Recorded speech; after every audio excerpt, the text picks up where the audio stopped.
Yeah, we'll get there. We'll get there. Yeah. That was a good one. It was a good one, but we're still not all full synced up and everything on. But anyway, hello, ladies and gentlemen. Welcome to another episode of Veterans History and Lyrics podcast. Today we are actually joined by Ranger Mike. You did want to keep your last name off of there. So we got Ranger Mike actually here with us in person today. So you can see that he's not. He is real. He's not just photos I throw up behind us. I'm Spencer Robbins, and joined once again by my co-host Dave Faulkner. Today we're actually going to be going over a special Valentine's Day episode. It's going to be released the Wednesday before Valentine's Day, but still close enough. But this one is actually going to be on the song Valentine's Day by James Taylor, which talks about the Valentine's Day Massacre of 1929 up in Chicago. The song was actually released January of 1988, written by James Taylor, and it's very good on how it talks about and how he switches things around, where he's talking about, it starts off kind of being playful and then turns into, oh no, this is what he's actually talking about. And then he turns it into, like at the end of it, love is war. Which kind of is like a funny, coincidental thing, but James Taylor's always been one of my favorite finger picker guitars, of all time, ever since I was a kid. Like my dad introduced me to him, and I've always loved James Taylor. And this song is very odd for James Taylor because there's no guitar in it.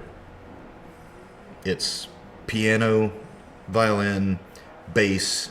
Oh yeah. Yeah. There's no guitar in it. That's crazy because he's finger picking. He's a picker, and this is one where there's no guitar in it. I heard that, by the way. Sorry, Dave, you want to go into a little bit of the history, or are we going straight into the song this time? Let's start with the song, because, I feel like we'll get pretty quick into the history. I forgot to pull the song up before we started recording. Hey, Siri. So... just a little bit. Like songs on Spotify. On February 14th, Valentine's Day, 1929, there were 7 members of the Northside Gang. There were 2 major gangs in Chicago at this time. The Outfit, which had been led by Torino, I don't remember his name, and Al Capone eventually took over. And the Northside Gang, that was George Bugs Moran. This was an Irish gang. Doesn't Capone have ties to Boone? Not that I know of, but pretty sure he does. Be worth a look. No, that'd be something we can look up. But I'm on it. I'm here for moral support. Anyway, the Northside Gang was at a garage on Clark Street in Chicago. The story goes, the best thing that can be put together is 2 guys walked in dressed as police officers, basically a police raid. But the Northside Gang, other than the weapons they had on them, there was nothing illegal in the house because the liquor shipment that they were waiting for was not there yet. Neither had Bugs Moran, surprisingly. He was only minutes away. And... They had taken the guns away from the 7 that were in the building, had them face the wall. They felt like it was just a general police shakedown. 4 more guys came in, armed with Thompson submachine guns, which was kind of a new thing. And 70 rounds fired. And there was only one shotgun blast. But, killed 6 of them instantly, or before the police arrived. 1 man lived for a few minutes afterwards, wouldn't say anything. 3 hours afterwards. Yeah. He died 3 hours later. Yeah. After the actual police got there. So, fun fact, Boone, North Carolina, where we're filming, Al Capone ran whiskey from upstate down to Florida, and he used what was called the Smoky Strait, which comes through Newland, Elk Park, and into Johnson City. So yeah, Al Capone has ties to where we are. Okay, so that's like Highway 19E. Yeah. Yep. Yeah. Okay. That'd be, yeah. Yeah, so there you go. Which is why we have Capone's Pizza. All right. That actually makes a little bit of sense. Haha, I contributed.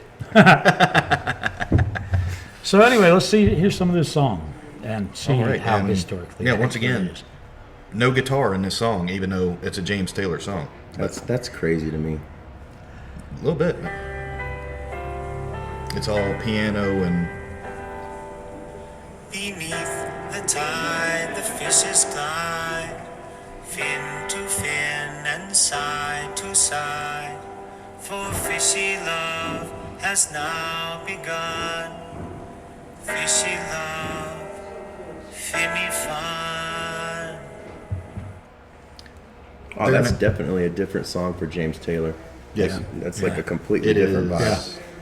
And this was on the Never Die Young album, Okay. which is the one that has the wolf howling on the front cover.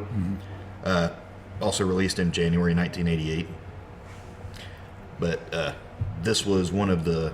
It wasn't a B-side track, but it was one of the songs that was on that 12-inch LP. Right. But right there, where he's going through, is talking about the fishes swimming, and then it doesn't break into it yet, but that fishy love, he kind of changes up a little bit, and it does give you kind of a wait a minute, why did he say it like that type moment. That's a double entendre because the fucking It gets the mobs were like swimming with the fishes. It gets more interesting. Paper heart, pink balloon, work of art. Al Capone, Bugs Moran, Valentine's Day. There he's finally starting to Yeah. talk about it. But yeah, the moving into where he's talking about the fish, and yes, he's talking about swimming with the fishes, Yeah. as it ties into when all of a sudden he says paper moon, paper heart, because that's what Valentine's Day used to be. It would be the people would just make crafts for each other and give Yeah, them to it each didn't other. become like the diamonds and the card thing until I think it was the 40s. When De Beers actually came out with the diamonds with the diamonds with are a girl's best friend. and that was, I want to say that was in the 80s.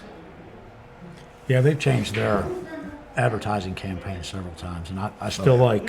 They monopolized on a holiday that didn't exist, Well, the holiday did exist, but it was a different meaning. but yes, it had a different meaning, and Yeah. it was because Saint Valentine was the one that he would marry people in the Christian way, according to, well, not according to the Christian traditions, but he would marry people in the Christian way in order to circumvent the rule of the area that he was in at that point in time. And I cannot remember where he lived, actually. Was it pagans? I think it was still the Romans, but He was a Roman saint, You recall? yeah, because he third actually century Roman saint. Yeah. okay, so yeah, he was marrying people in the Christian way when the Romans were saying, no, you can't do that. You still have to follow our religion. Jupiter and I know. all the ones that they I stole know. from the Greeks. Oh yeah. You mean like the 13-month calendar? Yeah, because New Year's used to be in March. Yeah. Hence the reason why November is supposed to be month 9. December is supposed to be month 10. Let's not go down that rabbit hole. Yeah, not here. But, okay. Leg gin, pork pie hat, dewdrop in, dirty rat. Through the heart, Cupid's dart, Valentine's Day. The pork pie hat, what you see in all the gangster movies, Yeah. except for most of the time you see them. Now you see them and they're all wearing fedoras. instead Fedoras. of Well, the ties. fedora became more popular in the 30s and 40s. 20s pork pies were All the very rage. popular. Yeah, they were all the rage. And then We'd just gotten out of the top hat phase, in fact, and gone to the pork pies. That was a And then ridiculous Dewdrop. phase. the top hats, yeah. Yeah. But then Dewdrop Inn, which was just it was a popular restaurant and kind of a bar. It was Sort a of a speakeasy. speakeasy, yeah. But then Dirty Rat which is just You dirty rat. Yeah, You which is killed my brother. which is just based on it's basically a gangster meme Yeah. from that point in time. Then Cupid's dart, and he's kind of tying it back into Valentine's Day again. All day to repay the one Let me back that up a little bit because I missed that. start. Valentine's Day. All day to repay the one that you love. Gentlemen, take off your hats as I speak thereof. Just a brief break from the push, the shove. The man had a voice too, though. Oh, he definitely did. Oh, yeah. He's a great artist, great singer, great guitar player. But once again, no guitar in this song. Yeah. But and that completely threw me off track of what in the hell I was just trying to talk about on that. I'm just here for moral support. Moral support, distraction. But, Yeah. let's not do that. Let's just I've scroll read up a little the bit. I've read the lyrics a bunch of times. I've only listened to it a couple, but most of the references, other than the names Al Capone and Bugs Moran, there's really not a lot of reference to the massacre itself. No, but the way he's talking and tying everything in, Right. And Right, I'll get, but I'll get into that a little bit later. Like the one line that I was trying to look up there, and that you made me forget when there for a minute. I'll shut up. But it was gentlemen, take off your hats as I speak thereof. You know, when the gangsters would go to funerals or anything like that, that's where they would take their hats off. So he's speaking of it there, and where he says, "Day to repay the one you love,"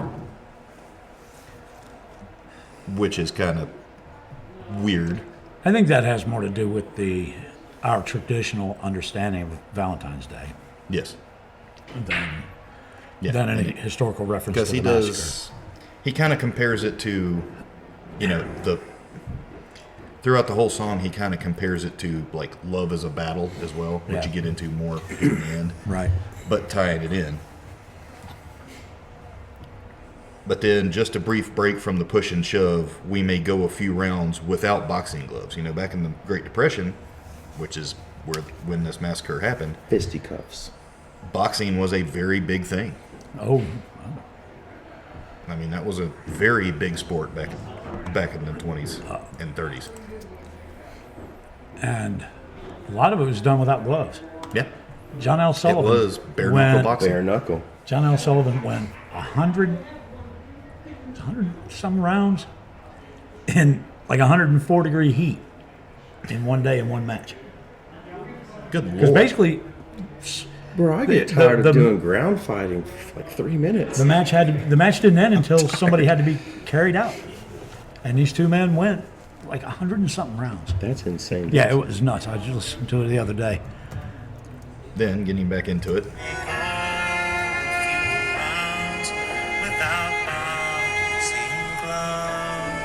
The bare knuckle thing. And you punch, I stand my ground. We break for lunch and a second round. We set 'em up, we knock 'em down. Valentine's Day. talking about once again going into boxing, but then talking about he's now kind of comparing not so much like your love and who you're in love with, but like an argument between two lovers. 75 rounds. I was wrong. 75 it rounds. took 2 hours and 16 minutes. Bare knuckle. I'm tired after a few minutes. Jesus. Yeah, I had to double check myself. But I know the temperature was over 100 degrees that day. That's July 8th in Richburg, Mississippi. insane. So it wasn't just hot, it was fucking That's humid. insane Yeah. stamina. That's insane stamina. Yeah. I'm tired thinking about that. But also, you know, would that not also have been the more tired you get, the slower you're both going? And Well, yeah, I mean, they were definitely not punching at their yeah, and getting more top form. and Well- getting more into the where he's talking about it's like two lovers having an argument. I mean, honestly, Me and you, go ahead. Sorry, I hit the button and you started talking. him and her, us and them. We keep score, love is war. Valentine's Day. And there you can see where he's talking about, like, okay, well, you and her, me and her, you and him, him and her, and us and them. But then, we keep score, love is war, Valentine's Day. He's also kind of talking about, how commercialized it's become. I mean, what I was going to say is I would rather have gotten hit by one of those guys back in the day than like Holyfield or Tyson or Muhammad, like earlier or later, because like those were you're going down. I could probably take like 10 swings from those dudes back Yeah, in but the The day. difference I'd is rather not get hit by bare anybody. knuckles. You don't have the weight. Oh, I know. Where Yeah. when you're boxing with 14-ounce gloves, We know. that's damn near an extra pound on each fist. I mean, are we walking around doing 16 are we walking around doing patrols and with boxing gloves on? Well, 16 ounces, that is a pound. Yeah, I know, but a lot of them boxing 14s, but some of them do Oh, fight okay. 16s. Yeah. But again, like we're not walking around doing patrols with boxing gloves on. It's if you go hand to hand, it's bare knuckle. Unless you got those really sick Kevlar Knuckle gloves. those knuckle gloves from Oakley, like I wore. I'm going for motorcycle. Still got about 45 seconds.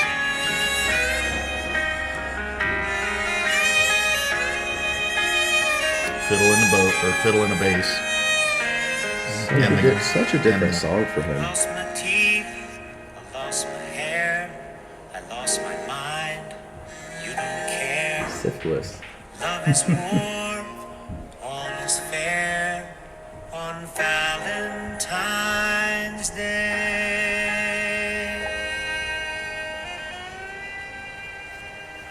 I feel like he's referencing the fact that Capone had syphilis back then. It's possible. Yeah, losing your hair, Well, losing your teeth, losing your hair. No, that's not really syphilis things. I don't know. Losing your mind. Losing your mind is, yeah. but but- I don't think that's what it's. yeah, I don't think the losing your teeth and losing your hair. I don't is- know. I'm clean. Yeah, historically, this song really doesn't have much to offer. And No, I it actually just- looked for a few. It's just like small references. It sounds Yeah, like. it is. It's really just small references. I looked for Which is other also songs a, that might a have weird more. song for him to sing. It is, Yeah, but it was a weird song for him to write too. Kind but of he kind of did. like wonder like. I mean, obviously, like we know where it based off of, but like, why did he decide to write this song that way with no guitar, which is what Yeah. he does? I'm just here for moral support. yeah, I don't know. But and this massacre was probably what ended up leading to the end of Prohibition. The temperance movement had been really popular. Oh yes. But when criminal gangs realized, oh, there's a ton of money to be made because people are still going to drink. Yep. There's a ton of money to be made. And when the violence, and this was not the worst violent occasion. It was the deadliest in this part of Chicago, but there was another attempt on Al Capone's life where a car had driven by as he was leaving a restaurant and fired a bunch of blanks out of Thompson's. And Al Capone stood up to see what the ruckus was, and his bodyguard pulled him down, and then 3 or 4 cars rolled behind and just opened up with Tommy guns. 1,000 rounds were counted in the buildings and cars around. There was only 3 or 4 injuries, nobody killed, but so the violence was getting out of hand. Yes. And that is, in a lot of ways, what led to the end of Prohibition. People we're done with these gangs just making, taxes. yeah, Just taxes. yeah, Give us our shit. yeah. back. Give Taxes. us our booze back, tax it, put legal age limits, and And kind of like, like we had sort of a prohibition, not as violent as it was back then, but like if you want to talk about like marijuana and anything, like, the government finally realized like we can tax people Right. for something that's, I mean, They're gonna do anyway. almost safer than alcohol. in a lot of ways. Yeah, You but know, I've, and I've like- also never seen anybody get in a fight while they were high on pot. Right. Well, Honestly, I mean, that's it's- what I'm saying. I mean, it's about like marijuana for our generations and, the past Is the 20 years or prohibition. whatever was the prohibition for alcohol back in the day. And the government's like, we can tax this shit.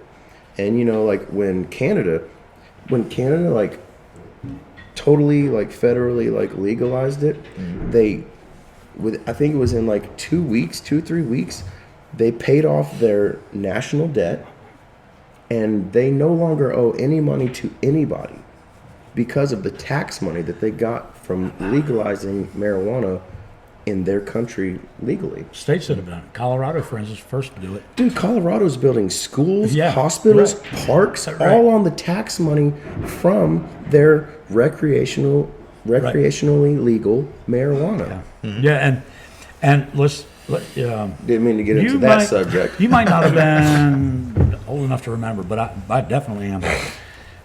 When Reagan came in, it was mandatory minimum sentences for drug violations, Oh, yeah. including marijuana. The just say no, that was Well, Nancy Reagan's he's the thing. reason that marijuana was classified as a Schedule 1 That would narcotic. have been Nixon. Yep. That was Richard Nixon.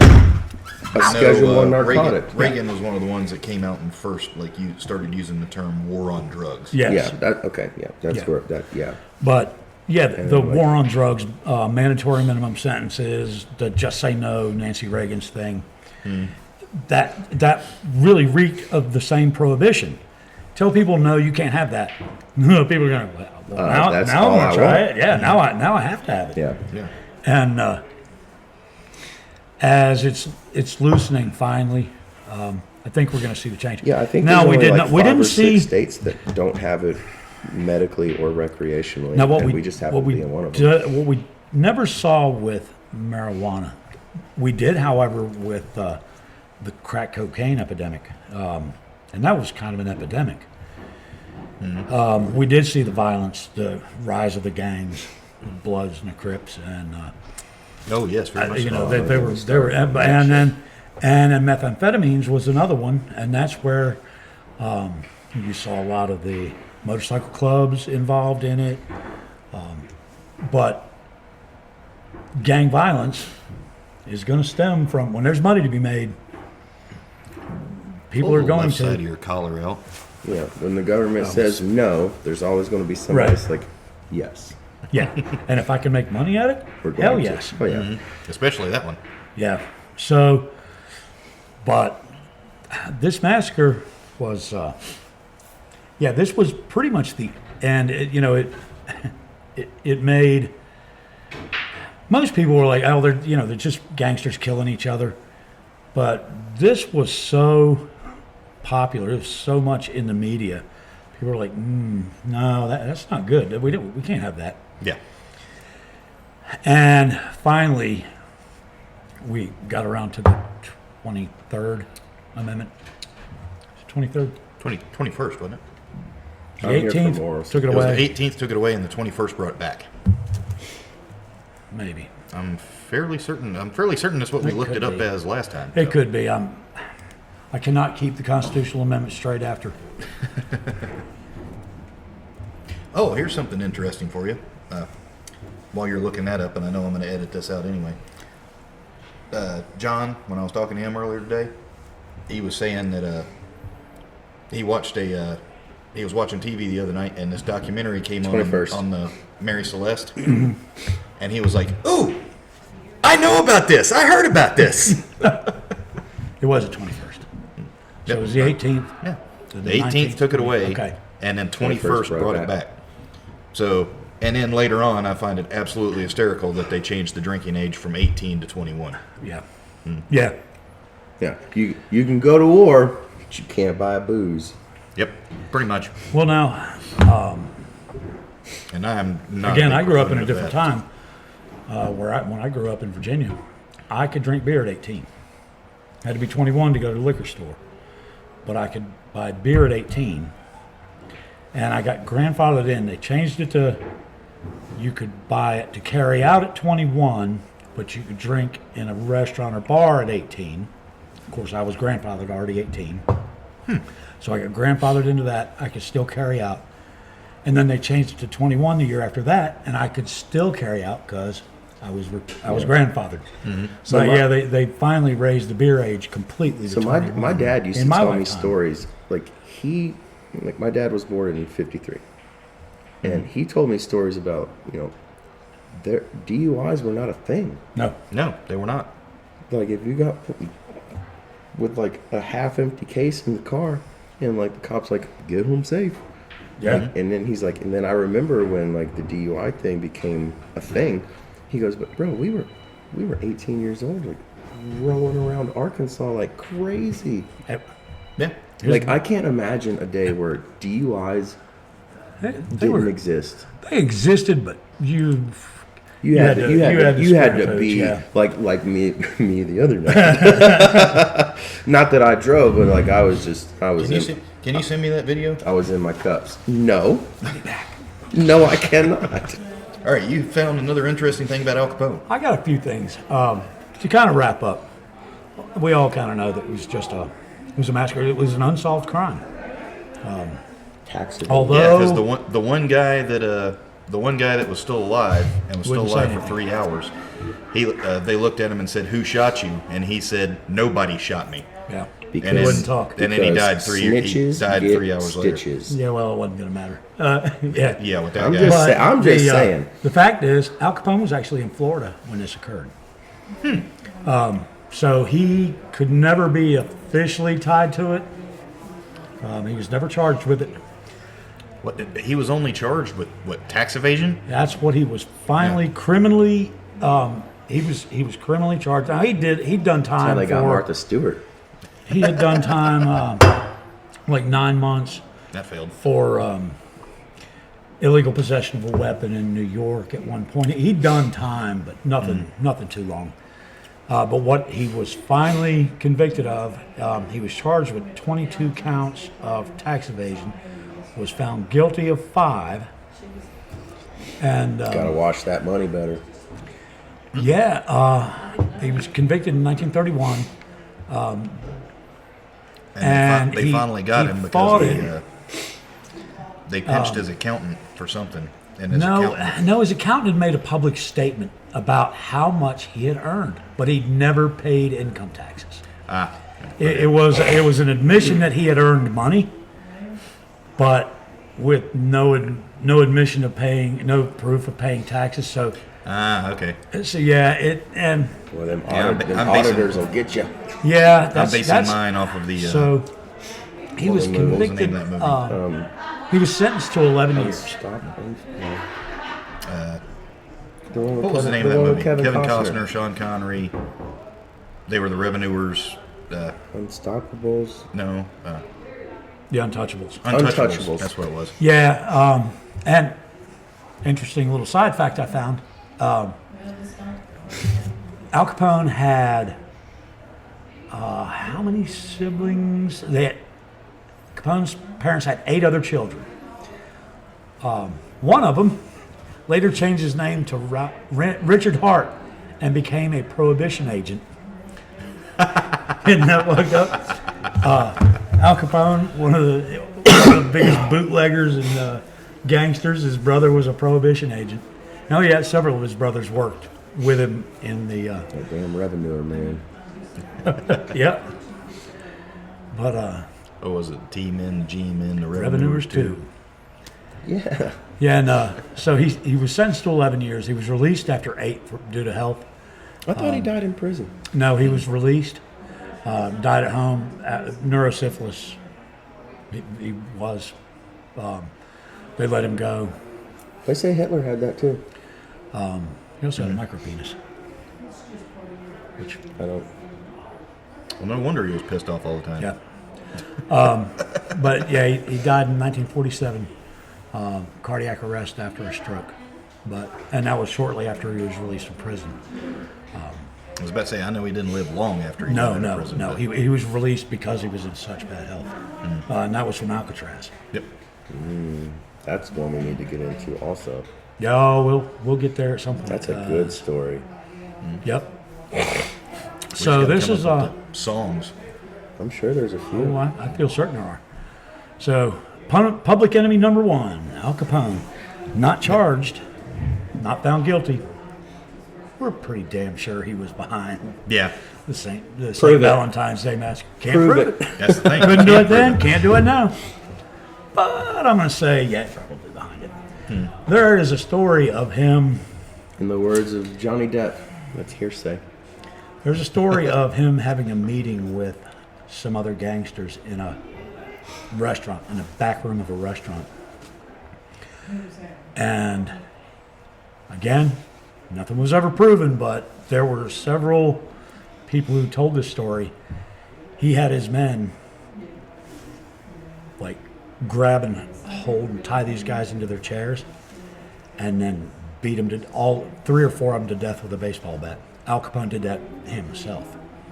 He was a violent son of a bitch. He was not afraid to knuckle up. I feel Yeah. that. In fact, the term Scarface comes from the big ass scar he got in a bar fight. I love So- it. Shut up, man. That's not funny. So I yeah, was he's blacked out. yeah. So he went from the Robin Hood of the neighborhood. And when he showed up at baseball games or parades, the crowds would all cheer. Everybody knew who Al Capone was They loved him. until after the St. Valentine's Day Massacre. And then he became nobody kind of an liked him. embarrassment to Chicago. Well, and- it's all business. yeah. So Imagine showing up to a White Sox game one day and everybody's cheering for you when you walk out, and then the next time you show up, everybody's booing you. yeah.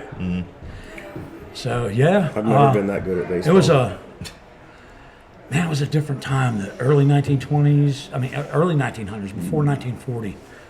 Of course, this is the end of the Roaring 20s. I've always said I was born in the wrong era.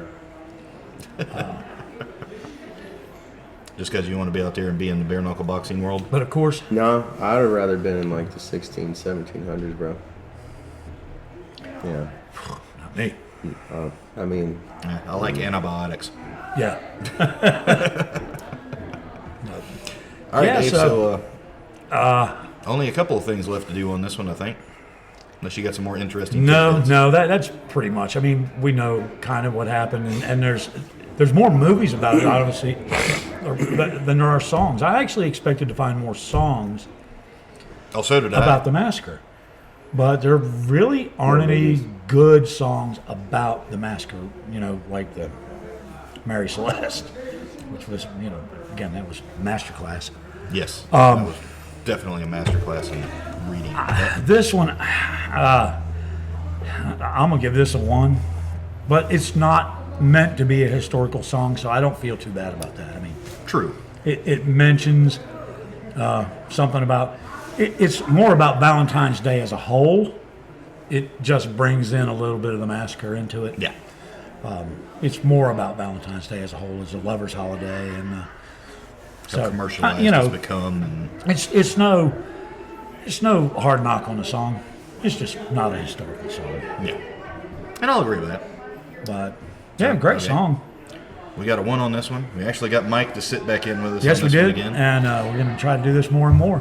all right, ladies and gents, we're out of here. We're going to make like a fetus and head out. I don't know if I can leave that in or not. But, tried. all right. So, close out. Close out. All right. Thank you, ladies and gentlemen, for joining us once again on another episode of Veterans History and Lyrics Podcast. Words. Words are escaping him. No, actually, they're not escaping. That's the problem. They're hung it's up. just I don't know. I feel like my closing shit was solid. yeah, but it's also just the fact that I'm trying to remember everything to say it in the right order and everything. Well, that's why we recorded it. Like, And I'll- subscribe, Yeah. review. If you're looking, You know what to do. if you're looking at us here on the YouTube, Leave comments. Be sure if you do like what we're doing here, be sure to hit that like button. As always, hit that subscribe button if you want to hear, and hit that notification bell to let you know when we post new content.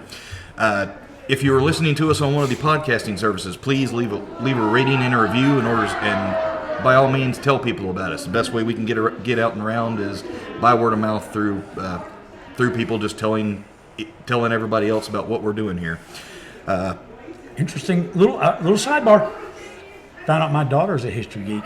I have a song chosen, and she's going to be helping me do the research. Dude, that's awesome. Yeah, And it's I think a local we song. We were talking about that the other night. So yeah, that's going to be that's going to be a good one. Yeah. Get her in here on the podcast with us. Oh, I'd love to do that. But all right, that'll be it for another episode coming up. But once again, thank you for joining us. I am Spencer Robbins, I'm Dave Faulkner. I'm Ranger Mike. and we'll see y'all next time. Rangers lead the way.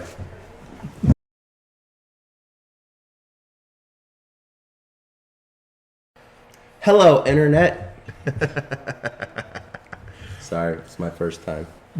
It's not your first time. It's your first time on camera. Well, yeah, we lost the video footage of that. It's Mike. He actually exists. I'm the guy in the pictures. That robe was very comfortable, by the way. I bet. What was that? Biltmore State? Biltmore Inn. Biltmore Inn. Okay, yeah. It was the upper class.